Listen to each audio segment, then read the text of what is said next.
Proseguiamo invece con Simone Napoli che ci suona Mariage d'amour, che è un brano di Chopin.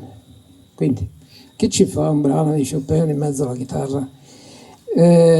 Diciamo che un bravissimo compositore ha fatto la trascrizione, e le trascrizioni sono sempre tante, ma a volte non sono un granché. Invece quella che abbiamo scelto questa sera è una cosa decisamente buona, e poi sta a voi vedere, vediamo se vi piace. A voi, buon ascolto.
Bene, grazie anche a Simone Napoli.